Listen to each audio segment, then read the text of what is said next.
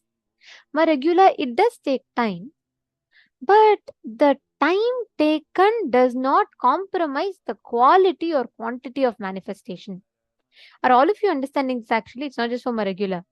Everyone, see, please understand, you may take time to manifest. Don't worry about that, because you taking time does not reduce the or compromise the quality or quantity of the manifestation.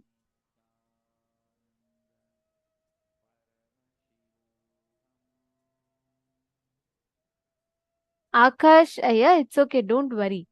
Every time you have this breakthrough, I see that mail room, some participants are unmuted. Sorry, we fixed the glitch now. It will stop. So you will not have the difficulty again. Okay. See, I have one request to all of you. Whenever you are manifesting powers, right, again and again, bring back this one cognition in your inner space. Understand that time taken is not going to reduce the quality or the quantity of the expression, of the manifestation that happens in you. The only thing you need to focus on is you manifesting the experience of Paramashiva in you. That is what matters. Nothing else matters. Every time you experience the breakthrough, it is because of some powerful cognition that is clicking in you. But for that, you only need to learn or remember one thing, that the more and more powerful cognition clicks in you. If you're taking some more time, that means only more completion needs to happen, not that you can't manifest. And don't expect, oh, right now, come on, I did it, so immediately it has to happen. No, life doesn't work that way. You need to just experience completion, have the patience in you. Constantly operate from solution-oriented approach. Don't say, oh, I can't do it, so it's not true. There's no power manifestation. Science itself doesn't exist. No. Don't give up. Wait. And it is important that you understand that cognition, how you manifest that experience. Okay, so all of you have been manifesting this power of moving the matter. In the next round, we're going to be taking to the next level, where you're going to be creating objects from thin air. Is it interesting? It is going to be even more exciting. It's a clear science. Understand? Your body, like how your body can create cells, your body can actually create objects. You can create another human being through you. Of course, you can create objects through you. It is not a big deal. But again, it comes back to the conditioning. We're all taught that it's not going to be possible. What? That sounds weird. But understand there's a clear process, there's a clear science of how it happens. And it is very, very easily possible just through your conscious will. All these sciences, all of them manifest from higher truths of experiencing Paramashiva. But now, to learn that, first we are going to be learning about one of the most interesting sessions ever. It is going to teach you about something unique. It is the Navakhanda Yoga Samadhi, which actually tells about how your body can perform, like experience different powers that can be seen in the physical level, like disappearing, your body disappearing, or your body raising in higher frequency. We are going to be learning about that in this session now. We are going to be understanding the revelations on Navakhanda Yoga Samadhi. I request all of you to listen to this. I know today's sessions all might be like, oh my God, it's just like going over my head. It's okay. Listen to this. It will take you deeper and deeper in experience. Let us enter into the session. Today I will explain something very important. Navakhanda Yoga Samadhi. Listen.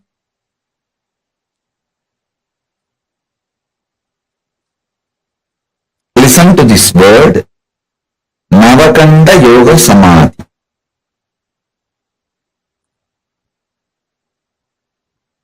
If you are familiar with Hinduism, especially the great enlightened masters, Siddhas, you would have heard this word Navakhanda Yoga Samadhi. It means, see, there is a Siddha tradition in India from Rameswaram to Himalayas. The Siddha tradition is there. If you read these stories, life story of these Siddhas, one thing you will find commonly in all their lives, people saw their body parts lying separated, like a hand separate, legs separate, head separate, in the night time and got frightened.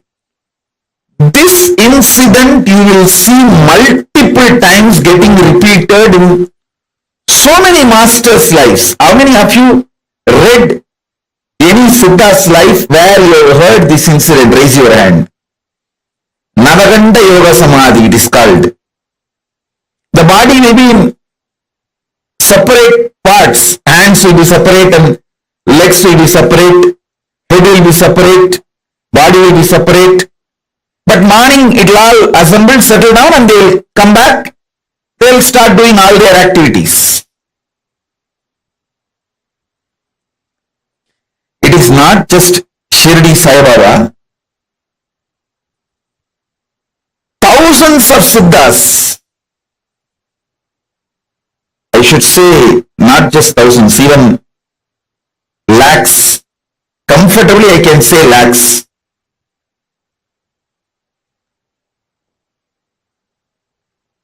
I will tell you the important secret of this Navakhanda Yoga. See, Navakhanda Yoga does not mean they cut their bodies. Listen carefully. Kanda means cut. Akanda means uncut. Navakhanda means 9 cut. Nava means 9. Kanda means pieces, cut. If you actually make a 9 cut, body, typically 10 pieces. 9 cut, 10 piece. This is called Navaganta Yoga. Listen. Navaganta Yoga does not mean actually the body is cut. I'll tell you what happens. This you need to be very, very intense. Listen to this. All of you listen. I'll explain about this Navaganta Yoga. See, your ears can hear only certain frequency. What is the decibel? Below the decibel you can't hear. Above the decibel also you can't hear. Same way, your eyes cannot see below certain frequency light and above certain frequency light. See, light waves below certain frequency your eyes cannot see. Above the certain frequency your eyes cannot see. How many of you understand this? Human beings can detect the sounds only the frequency of 20 Hz to 20 kHz.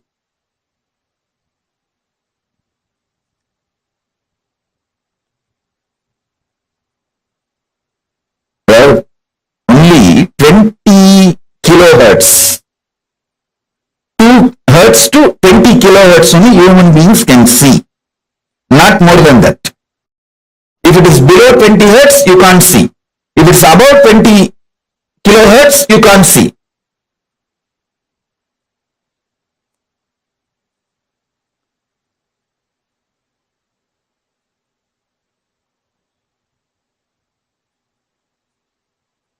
I want all of you to understand this. Same way, only 400 nm to 700 nm eyes can see. Below 400 nm eyes cannot see. Above 700 nm eyes cannot see. Now all of you should know, when you intensely unclutch, first thing will happen, your body will get detoxed. Next thing, the body's light frequency will start increasing. So, it will start going above 700 nm. See, when the body goes above the 700 nm frequency, your eyes will not be able to see it. Your body has major chakras in the throat. Your body cannot see something below 400 nanometer. Your eyes cannot see anything which is below 400 nanometer. Same way, above 700 nanometer you can't see. When you go into the deep unclutching, your body goes above the 700 nanometer light frequency.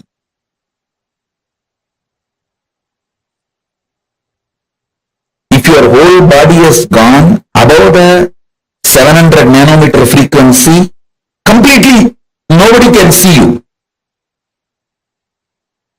But listen carefully, this is more important. There are chakras in the throat, Vishuddhi. And the chakras in this part, you see this knee as a chakra, this knee as a chakra. This Vishuddhi and this two chakra and on the leg, knees also, this both knees also are a chakra. Listen carefully. The chakra in the knees of the leg, 2. Chakra in the knees of the hand, 2. 4. Chakra in the shoulder, 6. Chakra in the throat, 7. And in this 7 chakra, listen carefully. I am not talking about the Mooladhara, Swadhisthana, Anahata, Vishuddhyanya. No. I am not talking those chakras. I am talking about these are actually minor chakras. There are 7 major chakra in your body and 14 minor chakras. These are like chakras in the shoulder, elbow, both the knees. These are called minor chakras. These chakras will jump beyond the 700 nanometer quickly. But the remaining part of the body will take 3-4 hours to cross the 700 nanometer. Understand very carefully. These chakras, these chakras, they will cross the 700 nanometer within, I am giving you an example, 1 hour of falling into Nirvikalpa Samadhi. But this part to cross 700 nanometer will take another 3 hours. That is the time when you see body will be seen as a 10 pieces. Because this part will not be seen. It is actually not cut. This part will not be seen and this part will not be seen and the neck will not be seen. Head will be seen. Body will be seen. Knee will not be seen, but the leg will be seen. How many of you are understanding what I am saying? This is what exactly is the Navaganda Yoga. Body is not cut to pieces. All of you understand, body is not actually cut to pieces. But these chakras, they cross 700 nanometer. But the body will not cross that 700 nanometer. So what happens? When you see, you will see the parts of the body. You will see the full hand, but not the knee. You will see this part, but not the shoulder. You will see the body and neck. Head also will be seen, but not the neck. Neck will not be there. You will see the thighs, but knees will not be there. You will see the foreleg, but the knees will not be there. So in this way, body will be there as cut in 9 places, 10 pieces. That is what is called Navakanda Yoga. Listen. This is precisely is called Navakanda Yoga. Body will not be cut, but in the Samadhi, body will not be seen. Shirdi Sai Baba did exactly this only. In the 3-4 hours, listen carefully, in the 3-4 hours, if people see them, they will get frightened and run away. They will get frightened and run away. Early morning, when the sunrise happens, early morning when sun rises, the whole body will come to normal frequency below 700 nanometer, which you will all be able to see. Listen carefully. You need to understand this Navaganda Yoga.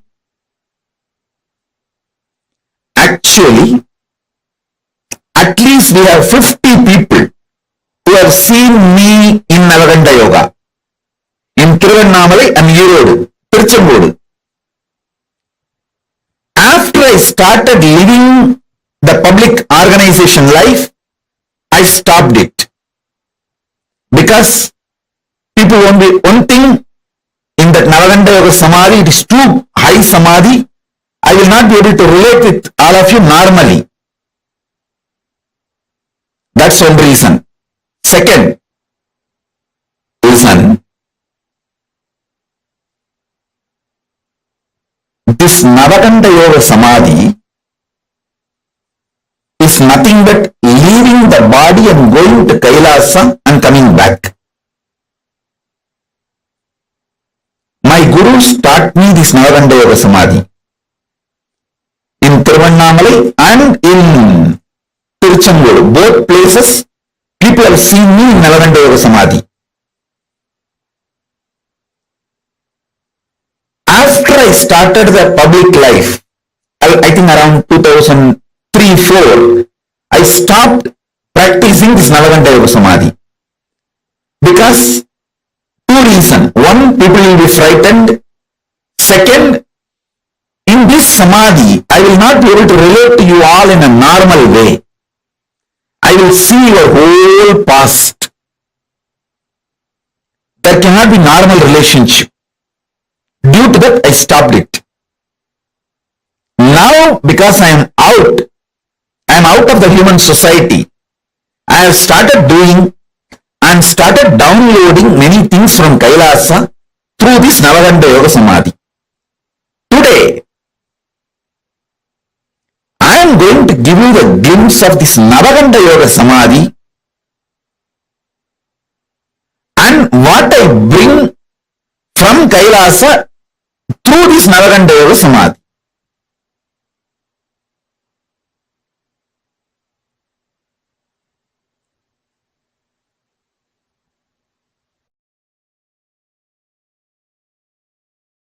Listen. See, this part, this chakra will not be seen. So this will be one part. This chakra will not be seen. So this will be one part. 1, 2. Then neck will not be seen. So head will be one part. 3. Then 4, 5. Below the knee. 6, 7. And this thigh. This will not be seen, but the thighs will be seen. 8, 9. And this body part, because it is disconnected from the neck, 10. So Dasa Kanda, Nava Kanda, Dasa Tunda. 9 cut and 10 pieces.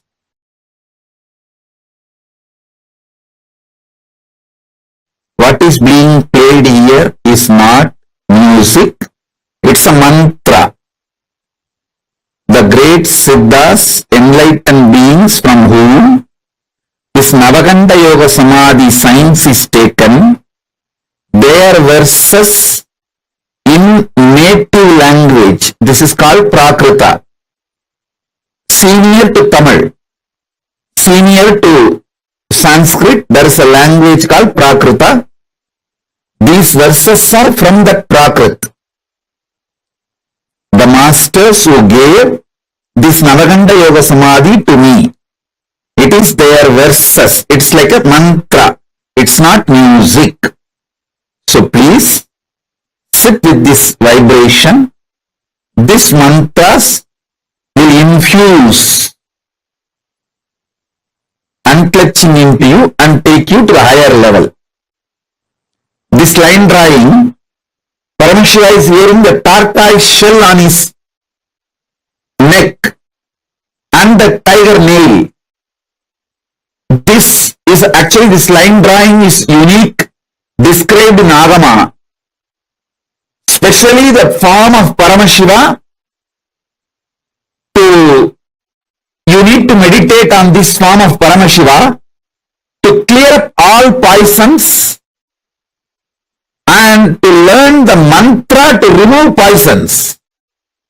See, when Milky Ocean was churned, Vishnu takes the tortoise form, but he was not able to withstand that poison, Alahala poison. So Paramashiva takes that poison and frees all the devatas, and then it is time for the tortoise Vishnu to leave the tortoise body and reach Vaikuntha back. Then he asked the boon, you please have this tortoise body which I used forever in your neck, so it will be enjoying the sweet memories. It was part of you during the churning of the Milky Ocean. Then Paramashiva gives the boon and wears the tortoise. This is the Kurma Avatara of Vishnu. Paramashiva is wearing that Navaganda Yoga Samadhi is given by a Siddhar called Navanada Siddhar. These verses are from Navanada Siddhar and is parampara, is tradition. So please, even if you don't understand these frequencies, put that Navaganda Yoga Samadhi seeds in you, so when you sleep, those seeds will start sprouting.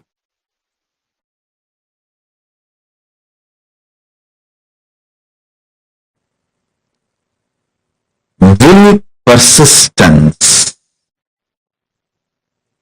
is the only qualification you need for Navaganda Yoga Samadhi. Listen. Will persistence. Understand? I was just sitting and meditating. Why some people get only Nirvikalpa Samadhi? Why some people get Navaganda Yoga Samadhi? Because Navaganda Yoga Samadhi is higher than what you understand as Nirvikalpa Samadhi. See, Nirvikalpa Samadhi is highest Samadhi your consciousness can achieve. That is enough for enlightenment and reach KAILASA, everything. But Navaganda Yoga Samadhi is something like that. Nirvikalpa Samadhi filling your whole body, even physical body, and the physical body entering into the consciousness of Nirvikalpa Samadhi and raising to the Mahakailasa's frequency with the body. So naturally,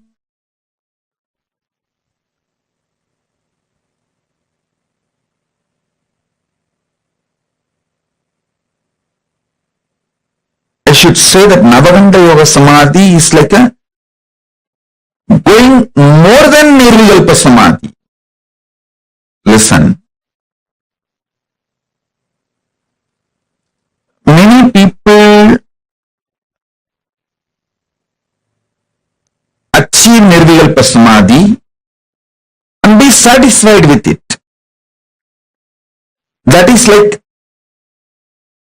tamarind fruit. The inside the fruit is ripe and it naturally gets detached from the shell. So after that, what happens to shell does not touch you. What happens to the shell does not touch the fruit. Same way, once your consciousness is right, what happens to the body does not touch you.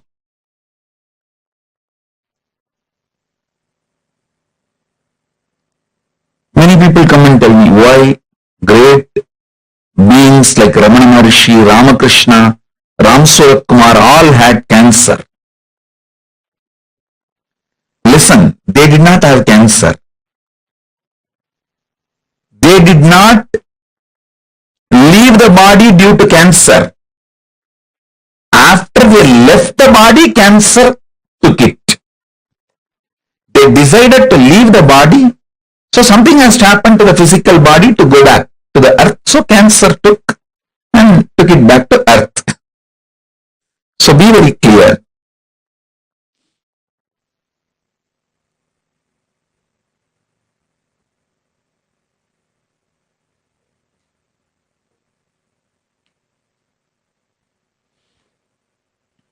Listen,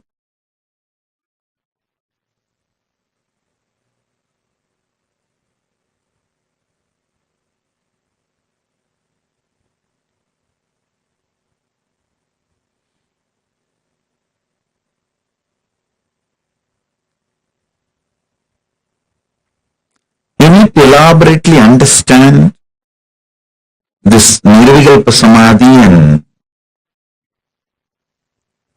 Navaganda Samadhi.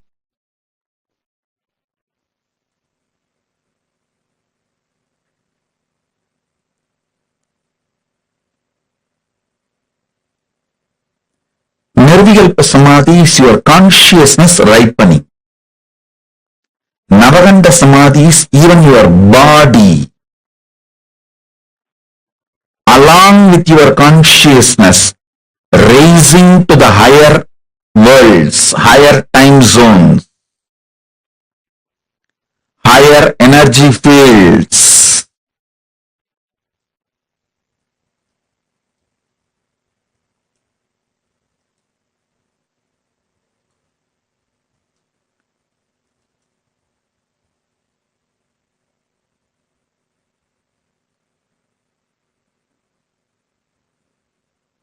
People who mastered Navaganda Samadhi only go to the higher worlds and bring the great gifts from the higher worlds and share it with us all, with the human level.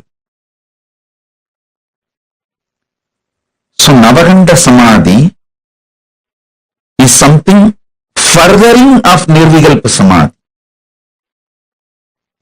Listen.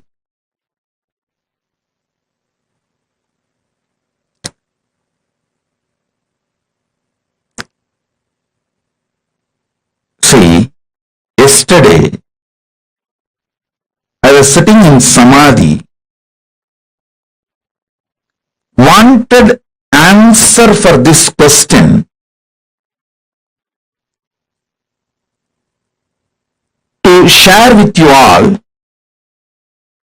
why some people achieve only Nirvikalpa Samadhi, why some go up to Navaganda Yoga Samadhi.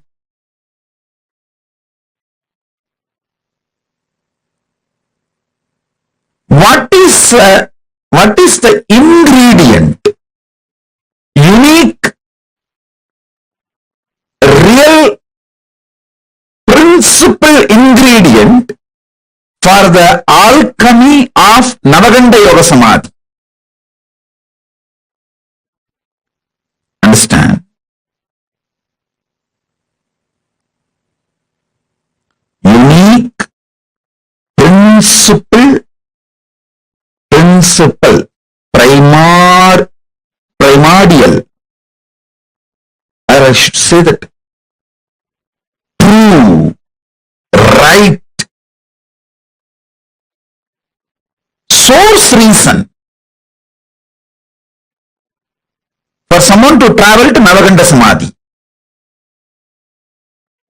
How Paramashiva decides to give Navaganda Samadhi to some people, why he gives Navaganda Samadhi to some people. I saw clearly, the Paramashiva revealed the reason clearly. It is sheer will persistence.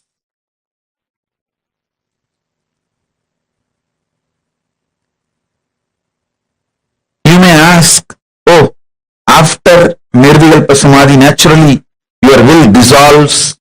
Then how can you have a will persistence? Listen. Will dissolves into Paramashiva's will does not mean your will disappears. Fish may be inside the ocean, but it gets the right to swim on the top or the bottom. It can go to the depth of the ocean, or it can just swim on the shallow waters. The freedom exists even in Navaganda, in Nirvikalpa Samadhi. This may be new information for you, but that's the truth.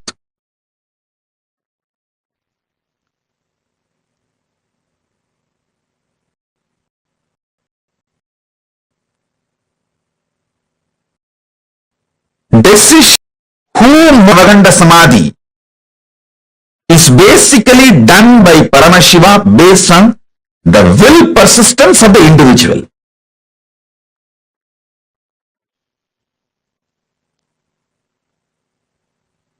listen carefully.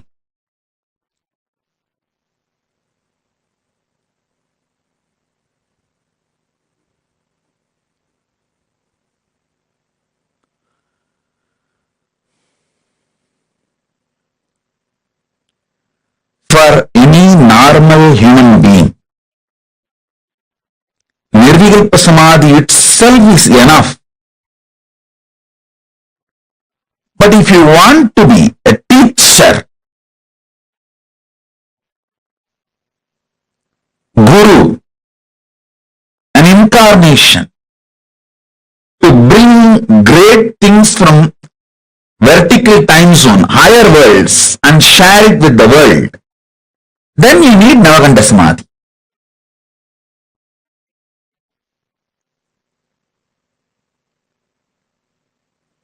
Then naturally you need Navaganda Samadhi.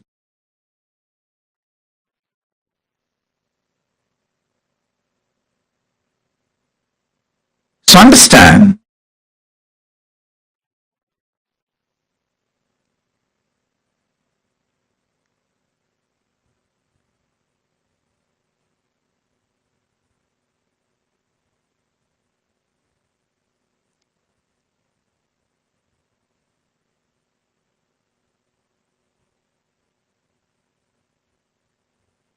you may ask why masters like Vadalur, Vallalar, Ramalinga Swami took the body. He just used the Navaganda Samadhi and made the Divya Sarira and left. He just took the body and left to the higher worlds, KAILASA. But masters like Ramana Maharshi, Ramakrishna left the body here and went. Please be very clear. Never ever compare these great beings with your pea brain or rat brain, peanut sized brain. No, don't do that mess. Maybe Ramana Maharshi thought leaving his body here in the planet Earth will continue to help millions of seekers. I tell you, just Ramana Maharshi's body alone is such a powerful Jnanagarbha. Such powerful Jnanagarbha. Unimaginable Jnanagarbha.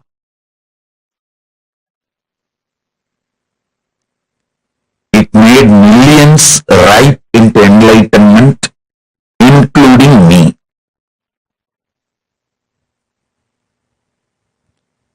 If Ramana Maharshi has taken his body, like Vadalur Ramalinga Swami, surely it would have been a great loss. So they have their own reason. Same way Ramakrishna. Ramakrishna, by leaving his body and especially making it burnt, he gave the asti which is installed now in hundreds of places all over the world.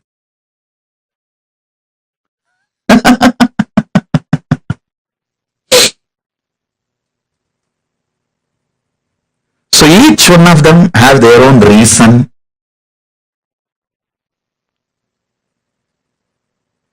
You understand now the science of Navaganda Samadhi.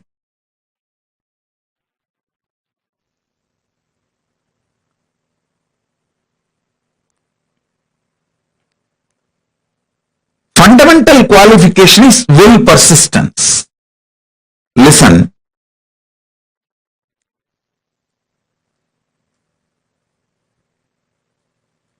Shiva, Paramashiva tests only your will persistence. He doesn't see any other qualification.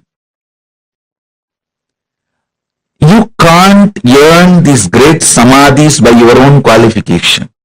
He only sees, if I give, will this guy be able to receive and live it? That's all he sees. He doesn't see any other quality.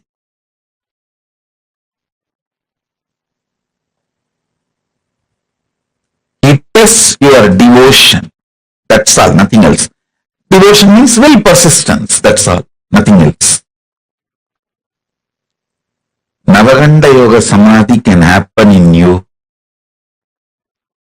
just by breathing along with me in same rhythm, same tune. Nothing more is needed. Sit with me, breathe in the same rhythm, same tune, same mode. The vibrations I am creating while I am inhaling and exhaling, it can just penetrate your inhaling and exhaling. Go and sit inside your consciousness and manifest as Navaganda Yoga Samadhi. That's it. Nothing else is needed. You don't need any other qualification other than your will persistence. That is why your will persistence is thoroughly tested. By your own effort, you can't get it. It has to be only given from guru to disciple, because I myself got it from my gurus. I did not make it on my own. Human beings can't make it on their own. It is that kind of a highest frequency, wavelength experience.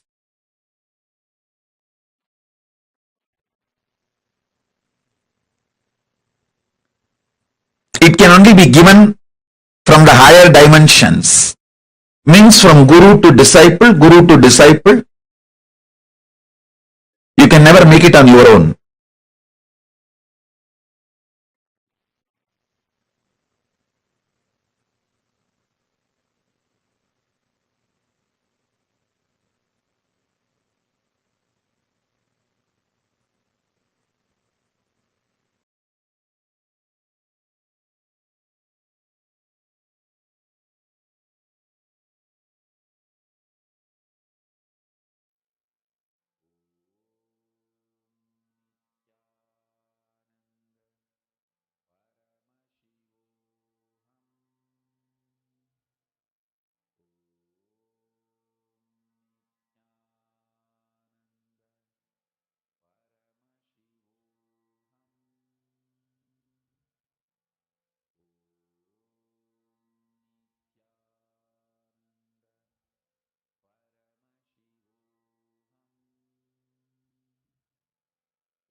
Many of you heard the signs of Navakanda Yoga Samadhi for the first time?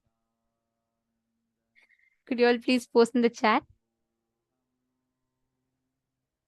How many of you heard it for the very first time?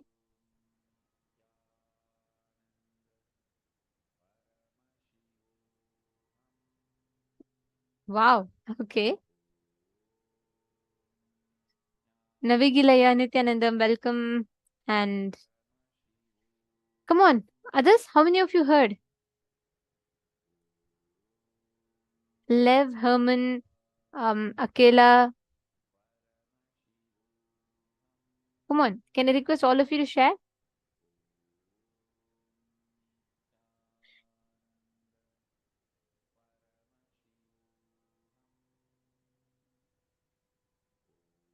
Okay. And I request all the other participants, every one of you also, to put all the male bodies, all the male participants, I request all of you to post.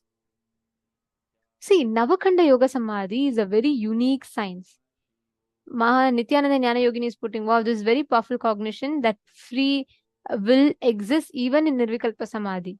Free will can dissolve in Paramashiva but not disappear. Beautiful. Kirti Punekar Ma is saying, yes, she heard it for the first time. Mahagovindananda. Mahagovindananda, is this your first time? Interesting. Okay. My Jnana Yogini is asking, I have a question. If we dissolve in Paramashiva and we still have free will, Swamiji says we are like fish, you can go up and down because of our free will. I wonder how we can use that free will. Seema,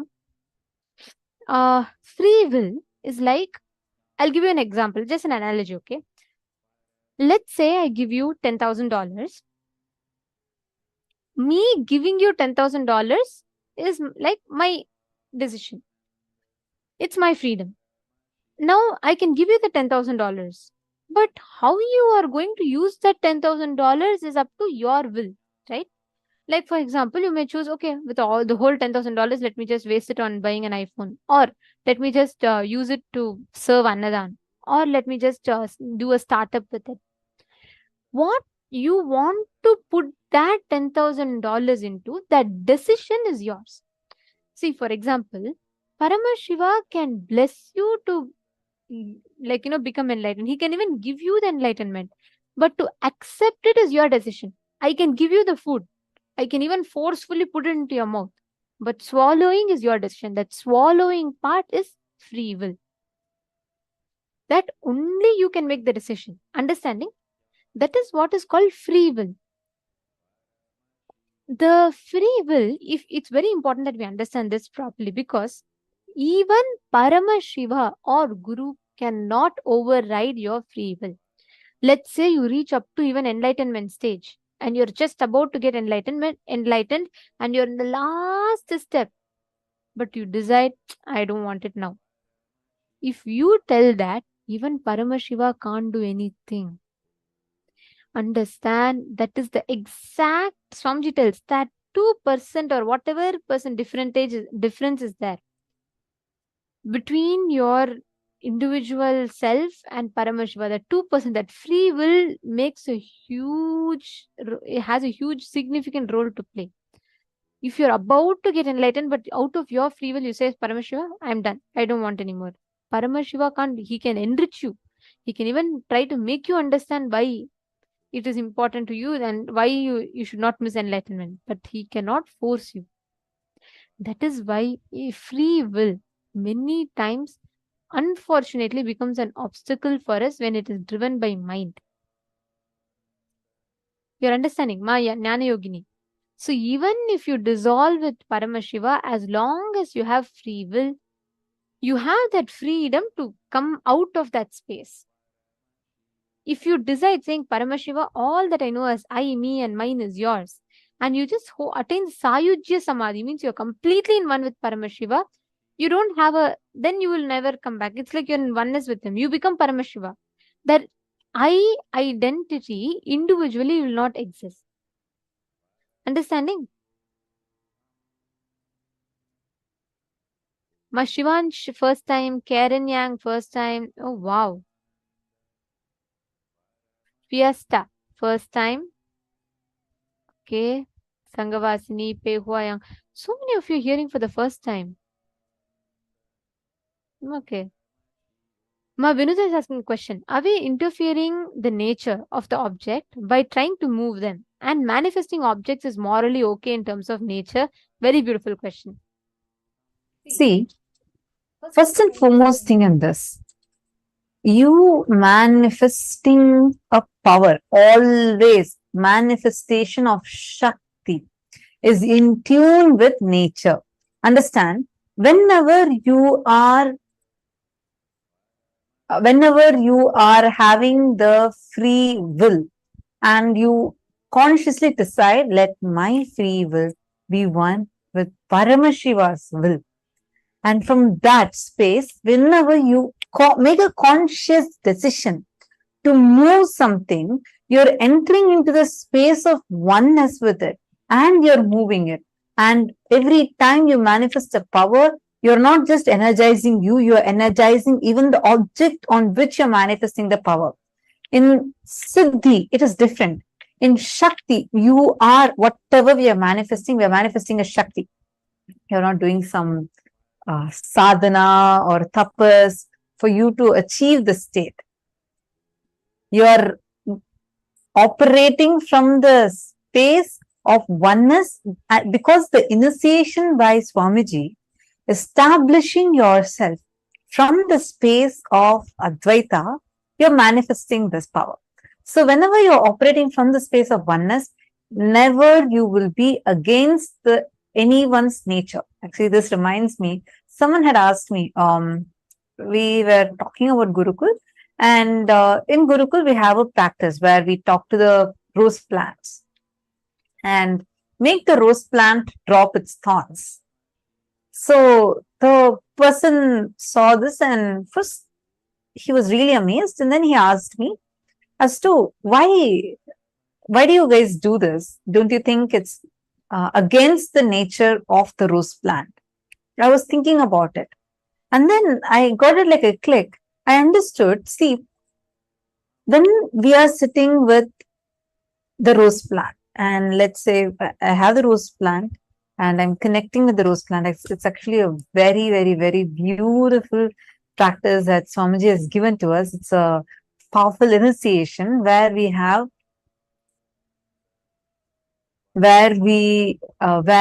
connect with the rose plant. What does a rose plant have? Thorns, right? Rose plants are filled with thorns. And Swamiji had initiated it to us. Why does a rose plant have thorns? To protect itself. It wants to protect itself. It wants to safeguard itself.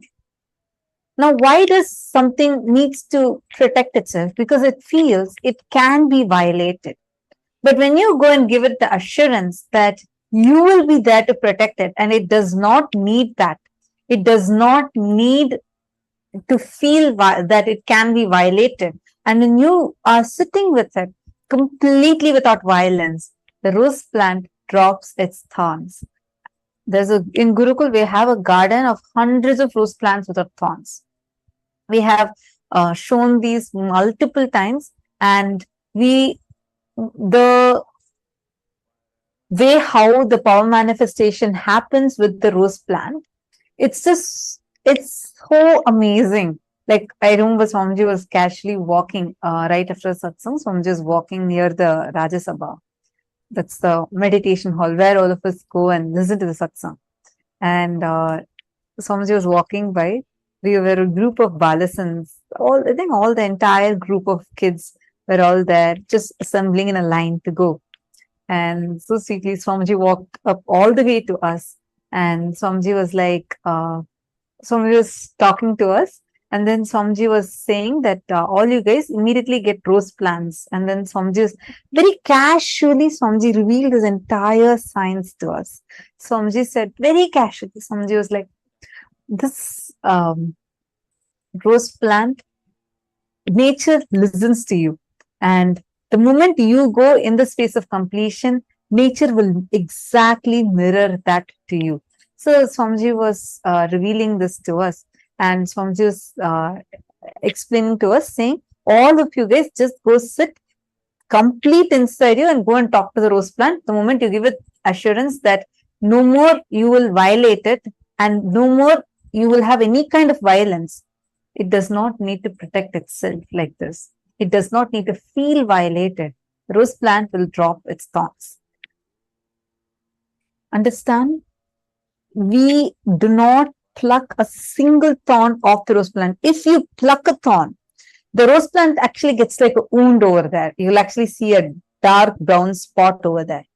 And if we do not pluck the rose plant's thorns, and we are just sitting with the rose plant and talking to it on its own, the rose plant drops its thorns. Now, what do I mean by that? Like literally the rose plant sheds its thorns. And we all have had multiple experiences how each of our rose plants drops its thorns, and we shared this. We have shown the pictures of these rose plants. We have a garden of these rose plants. And why I'm sharing this is because your question is whether when we do the power manifestation, will the object, are we interfering with that one's nature? The answer is no. Why? Here, the rose plant is experiencing tremendous completion that it even goes against its original nature as what we understand by dropping its thorns. And after that, plant becomes miraculous. I had an experience, like a really powerful experience of that, where I had a rose plant. It was giving yellow roses. And I really, really love the light pink paneer rose. Very light pink paneer rose to be offered to Swamiji. So for Pada Puja. And that's the only rose, like, we all collect together from the rose garden and then go and offer it to Swamiji. So mine was yellow rose. And I didn't like the yellow rose. I wanted it to change it to paneer rose. Right? And then I sat with my rose plant and I started speaking to my rose plant. In 3 days, the yellow rose plant, there's a yellow rose. Right next to that, there's a light pink rose bud.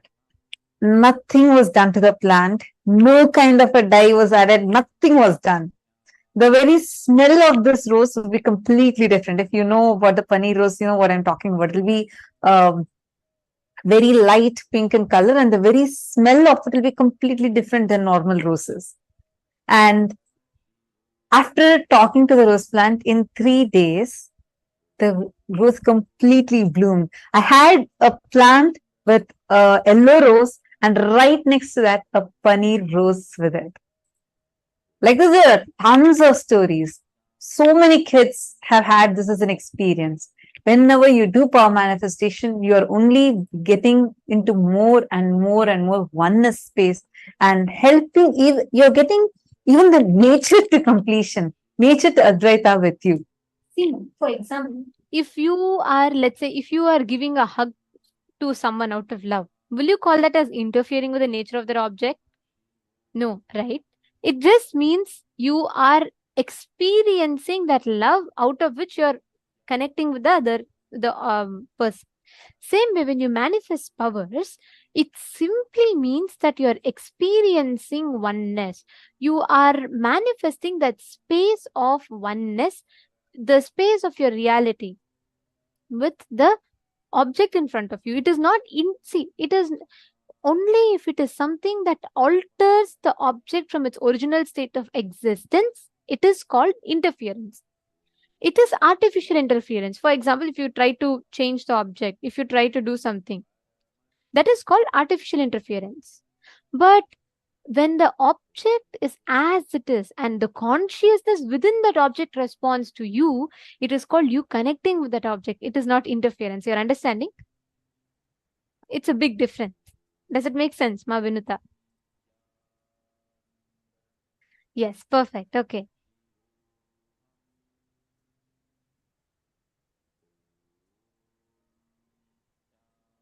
Okay, any other questions? Anyone? See, all the power manifestation, the science is same.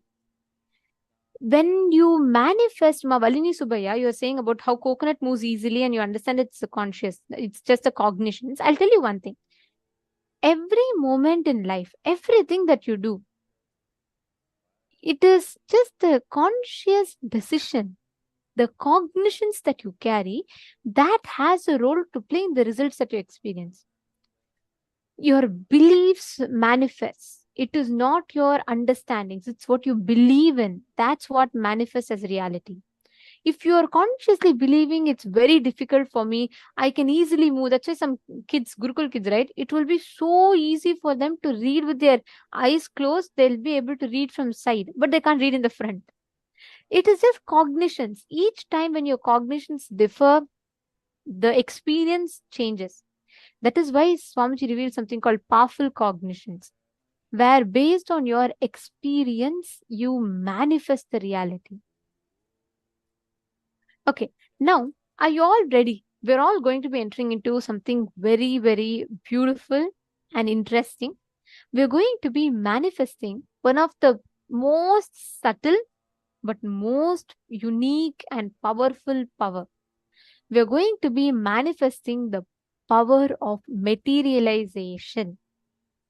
You may be wondering, what is materialization and how is it possible for me to create things? I'll explain in science. All of us actually generate. Our bodies performs the 5 panchakrityas. Srishti, Sthiti, Samhara, Trobhava, Anugraha. Continuously our body performs. It's an ingrained part of our existence. The thing is, when our body performs that, right? When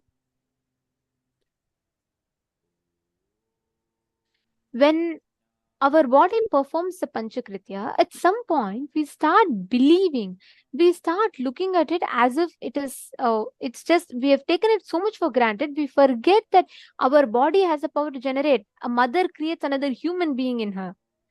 And what a man, the male component, is a life-giving component. A woman is also a life-giving component. Each of us we are generating cells, we generate thoughts, we generate hair. But we just cognize it as an integral part of our existence, and we tend to take it for granted. Actually, our body has the ability to produce, to generate what we want, whatever we will, physically as a reality. Understand, it's a very, very powerful science. Are you all getting it? Every one of us can manifest. It's a very powerful science, and today all of us are going to be manifesting this exact same science. We're going to be manifesting the science of how you can materialize. You can create anything you want as a reality. Now, I request every one of you to sit straight. We're going to be manifesting this power of creating any object, materializing an object just from your conscious will. Okay, please sit straight.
Yes. So let us all enter. We will now be having Manitya Brahma Yogananda, Manitya Devasmaranananda, both of whom will be guiding us through how we can manifest this power.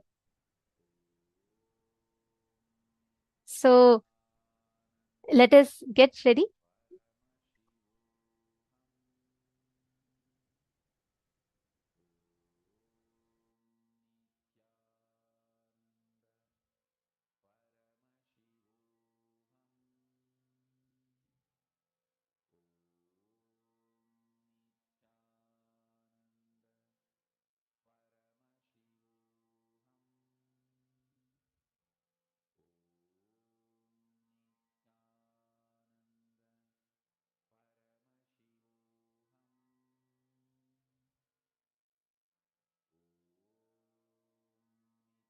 Yes, Nithyananda, everyone.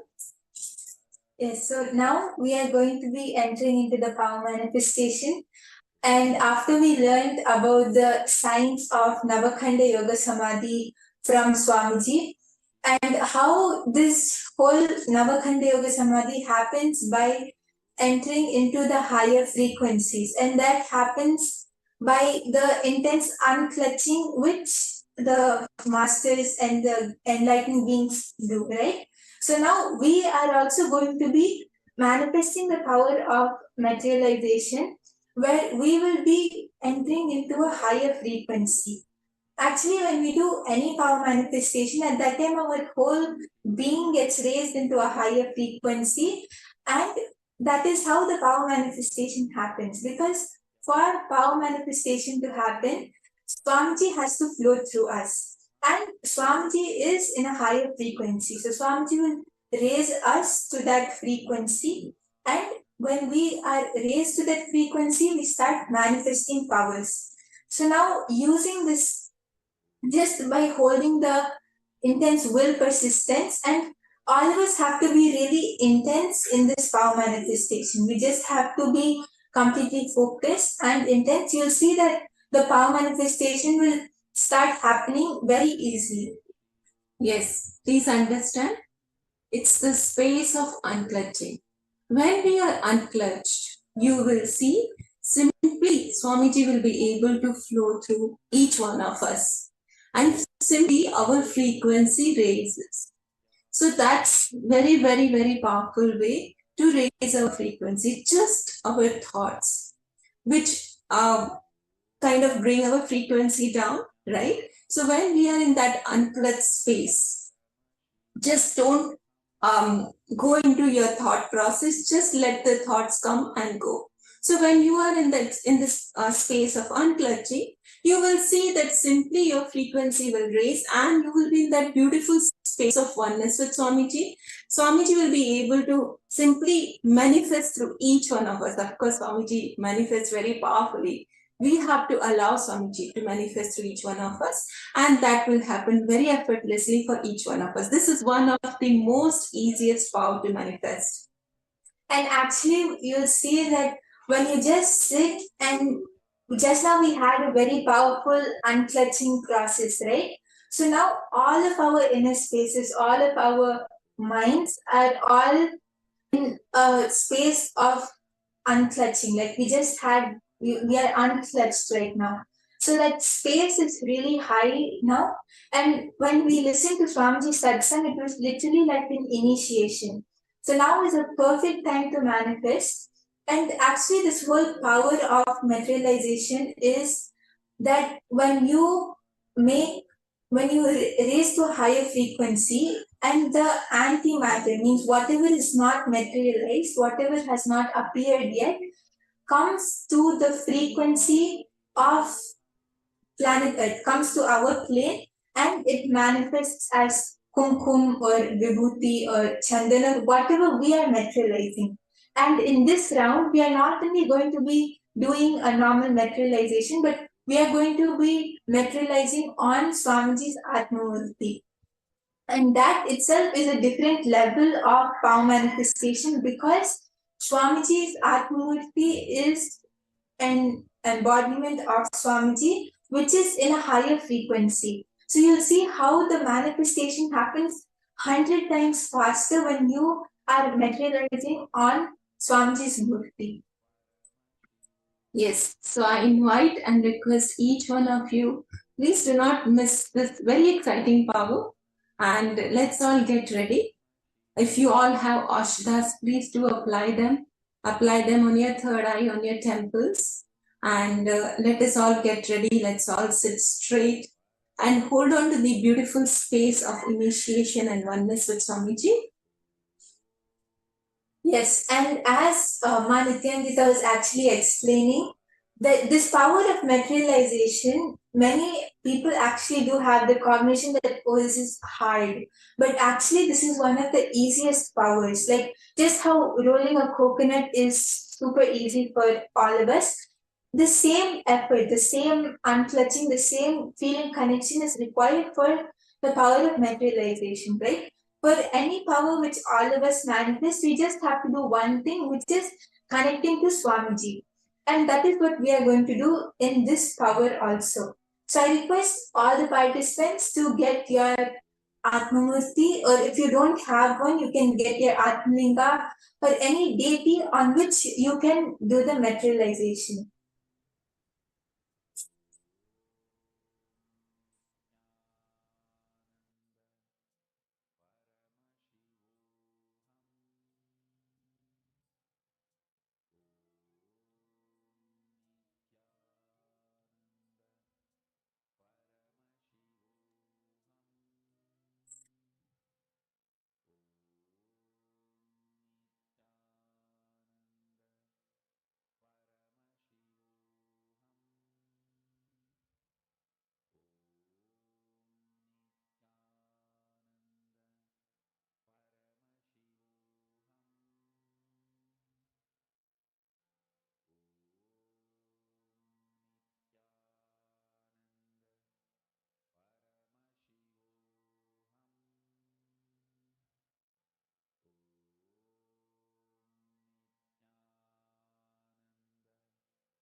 Yes, I can see many of you are getting ready with your Atmamurtis and with your deities. So, yes, whoever has not gotten your deity or your Atmamurti yet, you can get it. I can see Ma Heidi, Ma Isdik, Ma Agama Priya. So many of you are there. So nice to see so many participants sitting for the manifestation.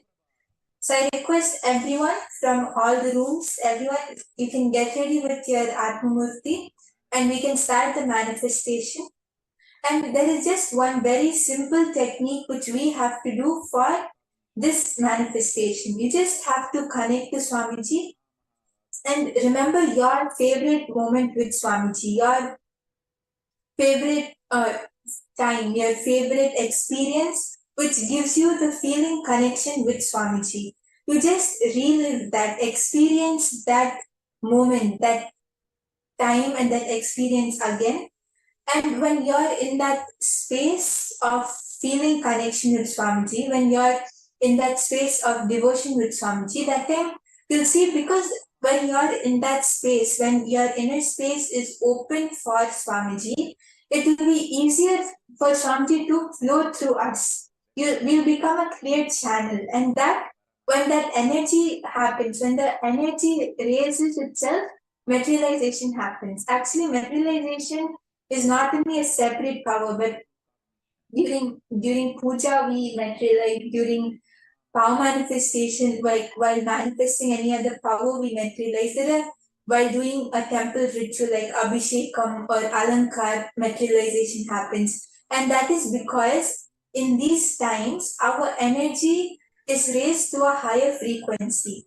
So the moment the energy in the space around us raises, that is when materialization happens. So this is a very, very like an easy power, because the moment we chant the Mahavakya and the moment we connect to Swamiji, that is when materialization will happen.